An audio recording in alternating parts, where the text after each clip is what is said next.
नई बात नहीं है। ये दो लोग पहले भी जेल तक की हवा खा चुके हैं, जिसमें प्रकाश जरवाल, आप जानते हैं ये वही प्रकाश जरवाल है जिसने जल बोर्ड के टैंकर माफिया के साथ मिलकर एक डॉक्टर जिसको आत्महत्या करने पर मजबूर किया गया, वो भी एक लंबित है, उसमें भी जेल जा चुके हैं। अमानतुल्लाह को लेकर के मुझे बताने की आवश्यकता नहीं है किस तरह की दृष्टि प्रविष्टि का व्यक्ति है। आए दिन कुछ ना कुछ उन्माद उनके द्वारा कराया जाता है, जिसका प्रयोग अरविंद केजरीवाल साहब भली भांति कर रहे हैं। प्रश्न ये उठता है, ट्वीट मैंने देखे आज अरविंद केजरीवाल और सिसोदिया के लिखते हैं सत्यमेव जयते। मैं दिल्ली की जनता से पूछना चाहता हूँ, यदि सत्यमेव जयते वर्ड का प्रयोग करके फिर से अपने आप को पाक साफ साबित करने की कोशिश की जा रही, तो आज तक चुप क्यों थे? क्यों आप लोगों ने बयान नहीं दिया, गवाही क्यों नहीं दी कि इन दो लोगों ने मारपीट की? क्यों आप लोगों ने इन दोनों लोगों को टिकट दिया?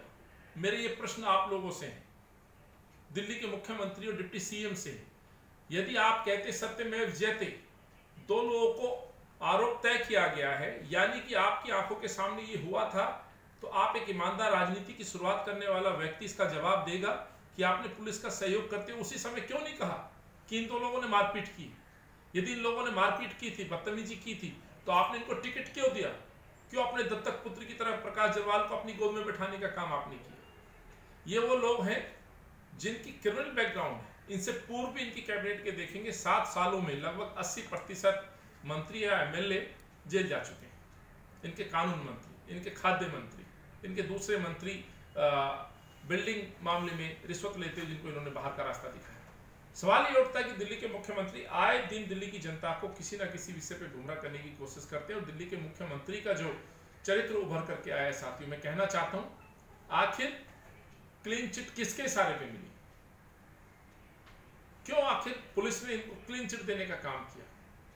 और हम एक बात बचपन से सुनते और पढ़ते आ रहे हैं, जिसमें कहा जाता था, हमारे बड़े हमारे पूर्वज, हमारे ये संत लोग ये संदेश देते थे कि अपराध करने वाले से बड़ा अपराध कराने वाला होता है, यानी कि वो अपराधी बड़ा है जिसके इशारे पे अपराध किया गया। तो मैं पूछना चाहता हूं, क्या अरविंद केजरीवाल वो व्यक्ति नहीं है जिसके इशारे पे इन लोगों ने अपराध किया है, मारपीट की है? यदि अरविंद केजरीवाल के इशारे पे इन्होंने अपराध किया, तो जितने दोषी ये हैं, कहीं उससे ज्यादा दोषी दिल्ली के मुख्यमंत्री अरविंद केजरीवाल। और मैं ये मांग करता हूं, यदि सत्यमेव जयते का आप सहारा लेते हैं, तो सत्यमेव जयते, सच आना चाहिए। तब तक आप इस्तीफा क्यों नहीं देते? दूध का दूध, पानी का पानी होना चाहिए। वैसे भी आपके पास कोई डिपार्टमेंट का कोई पोर्टफोलियो नहीं है, आप बगैर पद के मुख्यमंत्री बन के बैठे।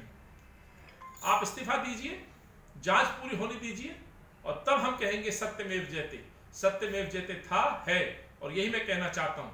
यदि उसमें से 2 लोगों को आरोपित तय किया गया है, तो सत्यमेव जयते है, एक दिन सिद्ध होगा।